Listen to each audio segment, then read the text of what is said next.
새서만교회 성도 여러분, 안녕하십니까? 코로나 사태로 인해서 우리가 불가불 또 가정에서 이 영상을 통하여 예배를 드리게 되었지만 이 안식일에, 이 복된 안식일에 모든 가정에 우리 주님의 다함이 없으신 은혜와 또 복이 함께 하시기를 주님의 이름으로 축원드립니다. 오늘은 우리 교우님들과 함께 주님의 마음을 읽는 교회라고 하는 제목으로 말씀을 증거하도록 하겠습니다. 우리가 다 함께 하나님의 말씀 마태복음 11장 28절에 있는 말씀을 펴서 같이 낭독하도록 하겠습니다. 마태복음 11장 28절입니다. 수고하고 무거운 짐진 자들아 다 내게로 오라. 내가 너희를 쉬게 하리라. 얼마 전에 한 인터넷에 이런 기사가 올라왔습니다. 한 학생이 글을 올렸는데 그 제목이 시선의 중압감이라고 하는 제목으로 글을 올렸습니다. 그래서 궁금하고 또 흥미도 있을 것 같다는 생각으로 글을 좀 읽어보게 되었습니다. 그 글을 제가 잠깐 요약해서 우리 교우님들에게 좀 읽어드리도록 하겠습니다. 전 시선 공포증이 있습니다. 모르는 사람이거나 친하지 않은 사람일수록 더욱 심합니다. 시선 공포증 때문에 어렸을 때부터 지금까지 많은 오해를 샀습니다. 인사를 왜 안 하니? 개념이 없니? 왜 무시하니? 아는 척 안 하니? 이러한 말들로 저의 마음에 상처를 입히는 그런 일들이 많이 있었습니다. 전 시선 공포증이라는 것을 굳이 말할 필요도 없고 설명도 길어지니 숨겼습니다. 그리고는 눈이 나쁘다고 변명을 하곤 했습니다. 발표할 때는 눈을 최대한 아래로 둡니다. 남들 앞에서는 정말 눈에 먼지가 들어간 것처럼 아무것도 안 보이고 어지럽기도 하고 심장 소리가 내 귀까지 들릴 때도 있습니다. 또 버스 타는 것도 무서웠고 지하철 타는 것도 무서웠습니다. 어쩔 수 없이 타야 될 때는 항상 고개를 숙이고 최대한 빨리 좌석에 앉습니다. 남과 눈을 마주치면 그 사람이 내 생각을 읽어버릴 것 같고 남들이 나를 보고 생각하는 것들이 나에게 전달되는 것 같아 미쳐버릴 것 같았습니다. 지금은 많이 고쳐졌지만 아직도 불편하고 싫습니다. 날 조롱하며 불쌍한 눈빛으로 쳐다봤던 애들은 말 한마디와 눈빛으로 사람을 비참하게 만들 수 있다는 것을 몰랐을 것입니다. 저는 지금까지도 길을 지나다닐 때 눈을 최대한 마주치지 않기 위해 고개를 푹 숙이고 다닙니다. 고개를 계속 푹 숙이고 다닐 때 머리가 아프고 토할 것 같았지만 그것보다 더 싫은 건 남들의 시선을 그리고 모르는 사람들의 눈을 마주치는 것이었습니다. 참 제가 이 글을 읽으면서 그 학생의 처지를 좀 생각해 봤습니다. 얼마나 아프고 또 고통스러운 나날을 보내었을까. 어쩌면 세상에서 가장 두렵고 무서운 것은 시선의 무게감일 것입니다. 남들이 나를 어떻게 보는가. 그 눈빛들, 그 눈빛이 무기가 되어서 우리의 마음을 억누를 때가 많이 있습니다. 그래서 시선을 피하면 마음이 얼마나 가벼운지 모릅니다. 그런데 이 시선에는 눈빛으로 주는 시선도 있지만 말이 주는 시선도 있습니다. 때때로 엄마 아빠는 옳은 말을 기분 나쁜 방법으로 이야기할 때가 종종 있죠. 우리 자녀들은 그런 것들을 좀 느낍니다. 눈빛으로 주는 시선, 또 말로 주는 시선, 이런 것들이 우리들을 힘들게 하고 또 고통스럽게 할 때가 많이 있습니다. 오늘은 이 시선과 관련된 이야기를 요한복음 8장 1절에서 6절에 있는 말씀을 통하여서 좀 말씀을 나누고자 합니다. 요한복음 8장 1절부터 6절입니다. 정말 시선의 무게감으로 견딜 수 없었던 한 여인에 대한 이야기입니다. 다 함께 읽어보도록 하겠습니다. 요한복음 8장 1절부터 6절입니다. 예수는 감람산으로 가시니라. 아침에 다시 성전으로 들어오시니 백성이 다 나아오는지라. 앉으사 그들을 가르치시더니 서기관들과 바리새인들이 음행 중에 잡힌 여자를 끌고 와서 가운데 세우고 예수께 말하되 선생이여 이 여자가 간음하다가 현장에서 잡혔나이다. 모세는 율법에 이러한 여자를 돌로 치라 명하였거니와 선생은 어떻게 말하겠나이까. 그들이 이렇게 말함은 고발할 조건을 얻고자 하여 예수를 시험함이로라. 예수께서 몸을 굽히사 손가락으로 땅에 쓰시니. 많은 사람들 앞에 끌려 나온 여인에게 있어서 가장 힘든 일이 있었다면 무엇이었겠습니까? 아마도 많은 사람들의 시선이었을 것입니다. 시선에는 두 종류가 있다고 제가 방금 이야기를 했듯이 하나는 눈빛이고 다른 하나는 음성입니다. 눈빛에는 조소와 멸시의 눈빛, 경멸하는 눈빛, 모욕하는 눈빛, 정죄하는 눈빛이 있습니다. 소리에는 수근거리는 소리가 있습니다. 또 감탄사가 섞인 말이 있습니다. 정말이야? 아니 어떻게 그럴 수가 있어?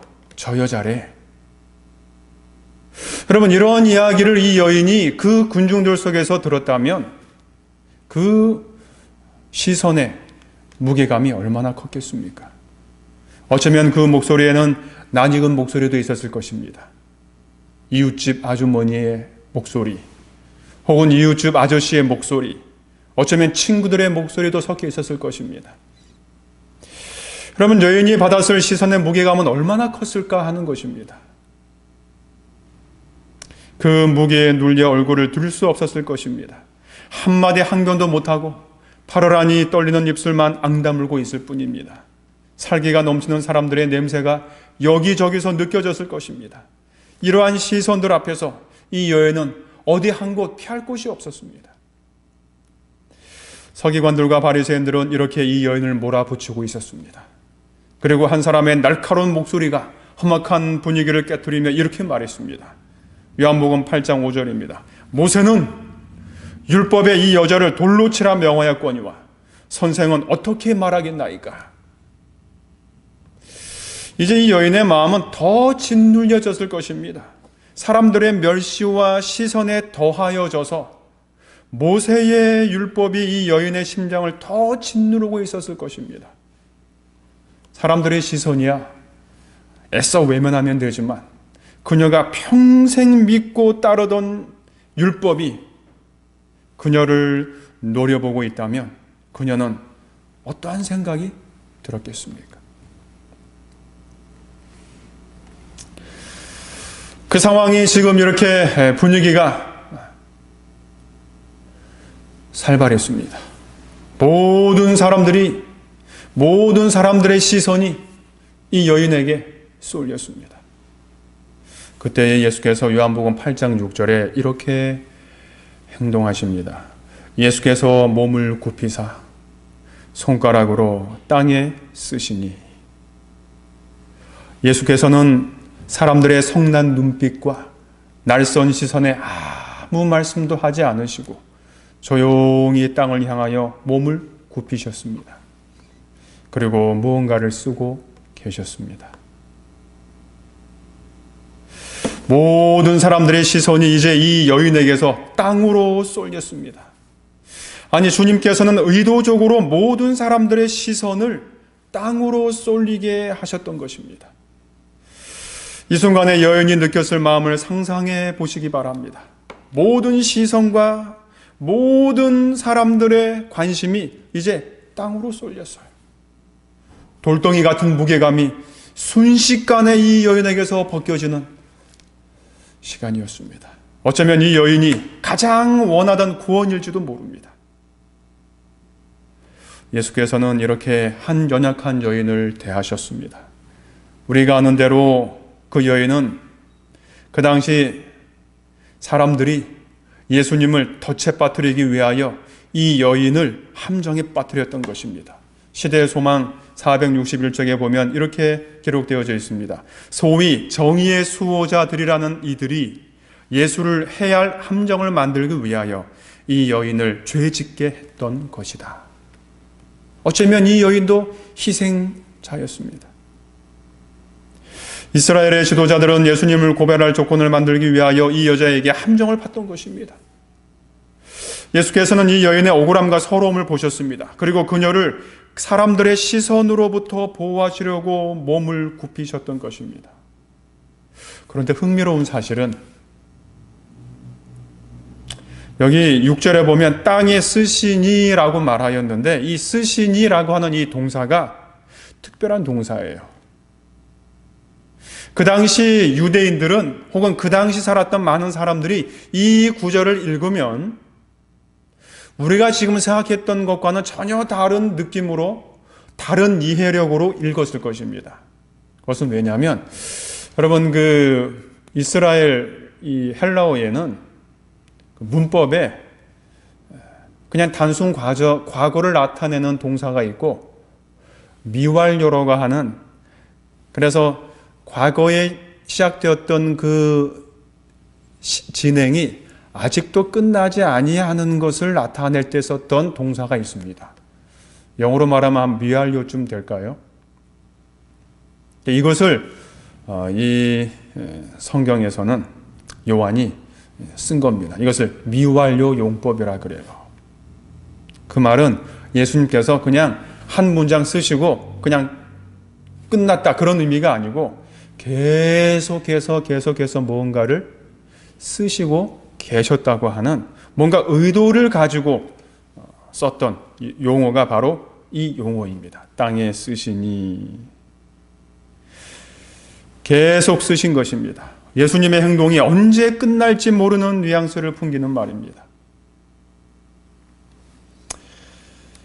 이 상황에서 주님은 그냥 말씀으로 뭔가를 말씀하실 수 있으셨는데 그렇게 하지 아니하시고 굳이 몸을 굽혀서 땅으로 향하신 것은 무슨 의미였을까? 무슨 목적을 가지고 그렇게 하셨을까 하는 것입니다. 연약한 여인에게서 올린 시선을 땅으로 향하게 하여서 그 여인이 한숨을 돌리게 하기 위한 것이었습니다. 모든 사람들의 시선이 그 땅에 쏠려 있을 때에 그때에 이 여인은 정말 그 순간이지만 뭔가 해방과 구원을 경험했을 것입니다.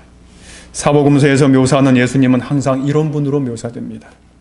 그분은 사람들에게서 받은 상처와 억울함과 서러움으로 지친 사람들을 늘 이렇게 대하셨습니다.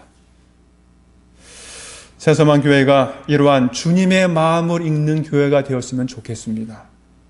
세상살이로 허덕이는 자들에게 숨 돌릴 수 있는 공간, 세상에서 하나님의 자녀로 살아간다는 것이 여간 어려운 일이 아닌 시대에 믿음을 지키기 위해 억울한 일도 당하고 서러운 일도 당한 자들이 숨을 돌릴 수 있는 교회가 될 수 있다면 이것이 바로 예수님께서 우리들에게 원하시는 그런 교회가 아닐까 하는 것입니다. 여러분, 우리가 세상에 나가면 얼마나 고달프고 힘든 일이 많습니까?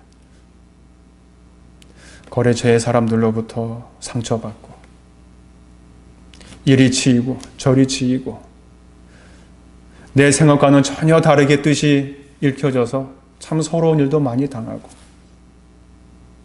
마음의 상처를 가지고 온 많은 사람들이 숨 돌릴 수 있는 공간, 이것이 바로 예수님께서 오늘날 우리들에게 바라시는 것이 아닐까 하는 것입니다.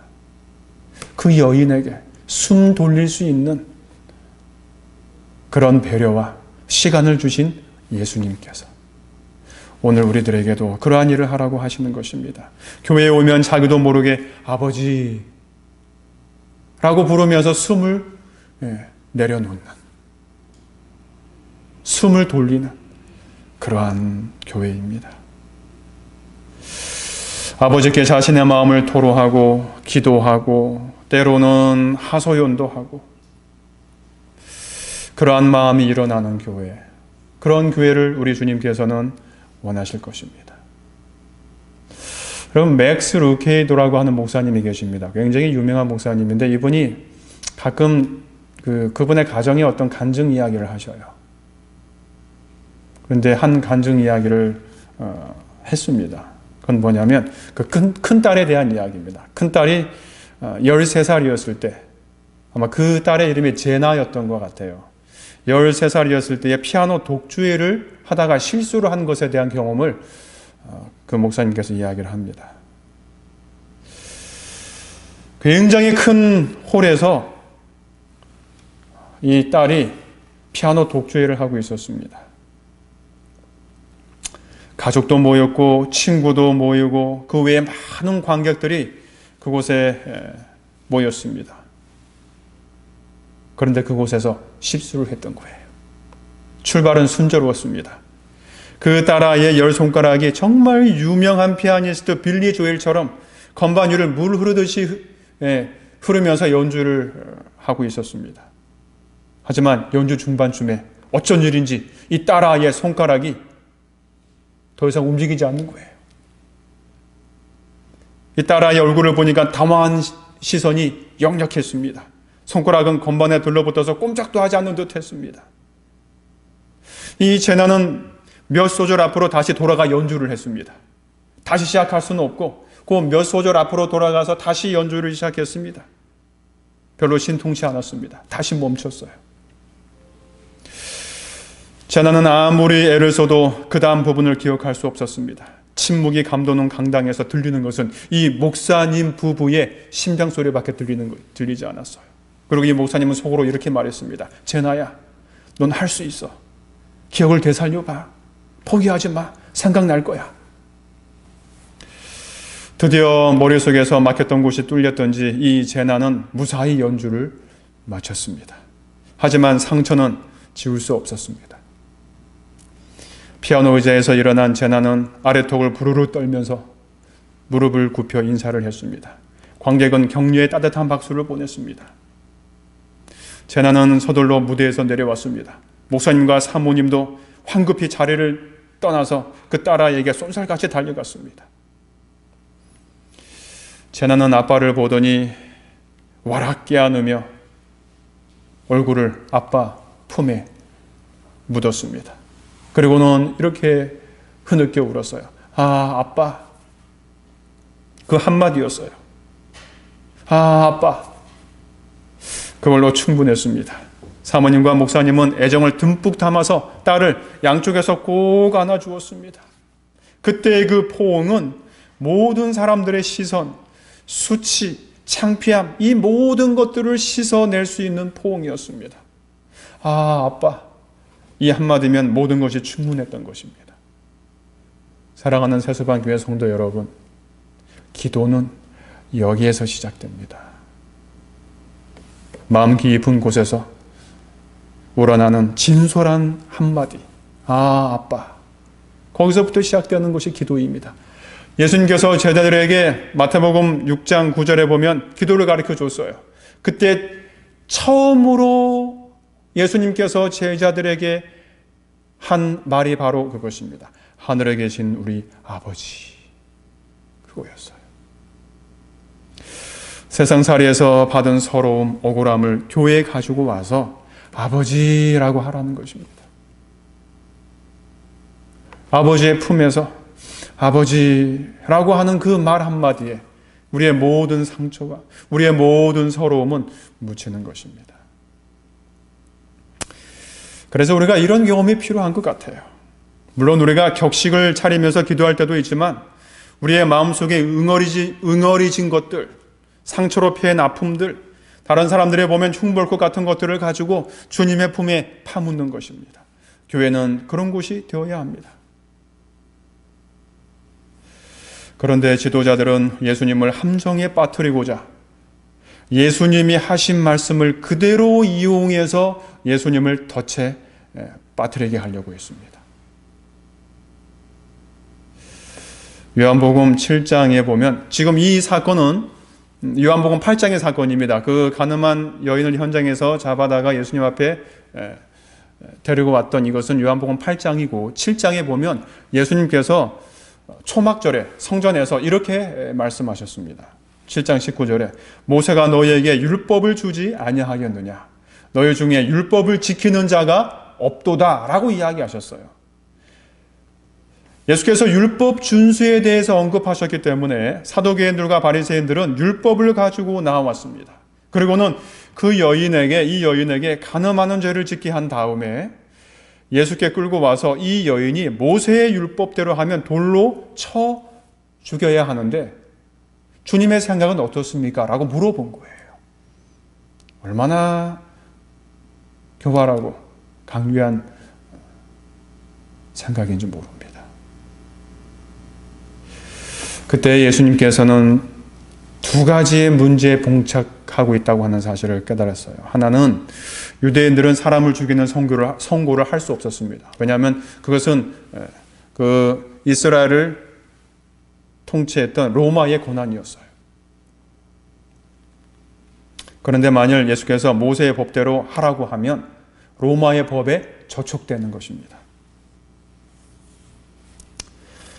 모세의 법을 무시하고 여인을 살려주라고 하면 그것은 모세의 법을 어기는 것으로서 또 유대인들의 분노를 사는 것입니다. 어떻게 해야 될까요? 이렇게도 할 수도 없고 저렇게도 할 수도 없습니다. 그때 예수께서는 율법을 들고 나왔던 자들을 어떻게 대처해야 될지를 잘 아셨습니다.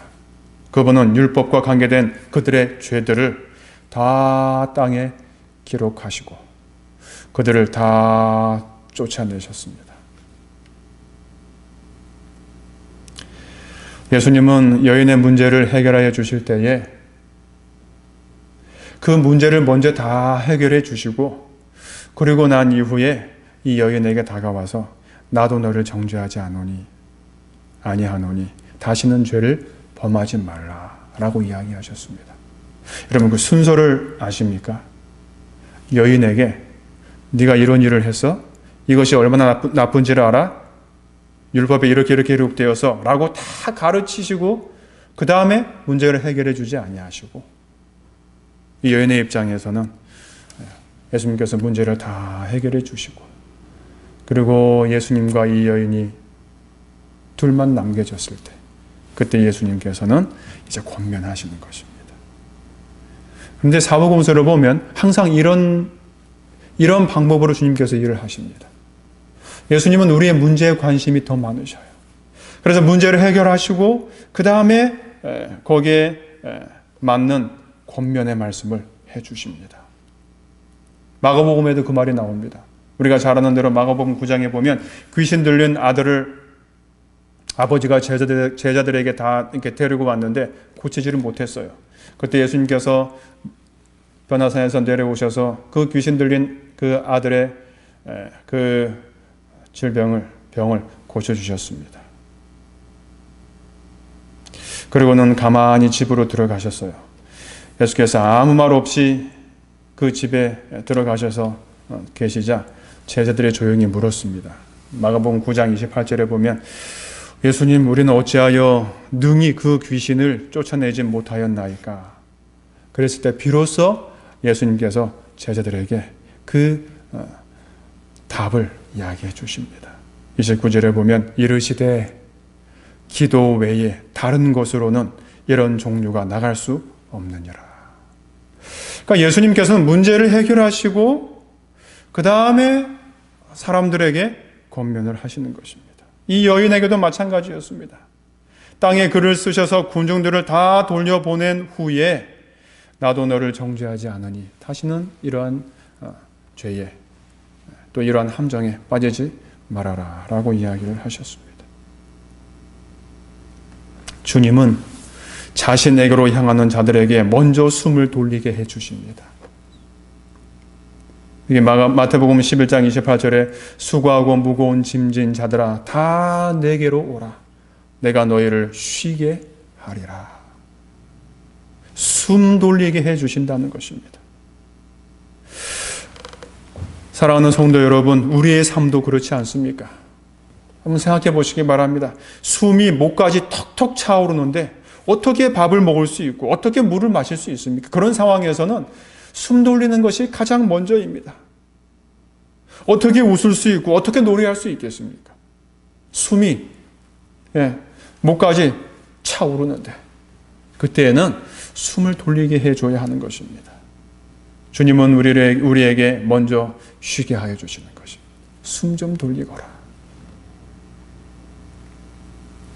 하루 종일 일터에서 바쁜 숨을 몰아쉬며 사람들을 만나고 어떨 때는 그들로부터 상처를 받고 억울한 일을 당하지만 일을 마치면 우리들은 다 가정으로 돌아갑니다. 그렇지 않습니까? 왜 가정으로 돌아갈까요? 거기는 숨 돌릴 수 있는 공간이 있기 때문에 그렇습니다. 넥타이를 매지 않아도 누가 뭐라고 하지 않아요. 좋은 옷을 입지 않아도 어느 누구도 군소리하지 않습니다. 그럼 가정은 그런 곳 아닙니까? 편하게 쉬는 곳, 숨 돌리는 곳. 하나님의 집은 어떻습니까? 새소만 교회 역시 세상 사람들에게 숨 돌릴 수 있는 곳이 되기를 주님께서는 원하십니다. 숨을 돌리고 나면 그때 주님처럼 그들에게 복음이 얼마나 좋은 것인지를 말해줄 수 있습니다. 우리가 조금 인내할 필요가 있어요. 이 여인을 대하셨던 예수님의 마음처럼 우리 새소만 교회도 그러한 아름다운 교회가 되시기를 간절히 바라며 또 그러한 교회를 통하여 우리 주님께 더 영광 돌리는 그러한 복된 교회가 되시기를 간절히 바라면서 오늘 말씀을 마치겠습니다. 함께 기도하시겠습니다. 하늘에 계신 은혜로우신 아버지 하나님, 우리가 비록 가정에서 주님의 말씀을 펼쳐서 예배를 드리지만 그러나 우리가 있는 곳에 주님께서 함께 하신다고 하는 그 귀한 약속의 말씀을 따라서 우리가 예배를 드렸습니다.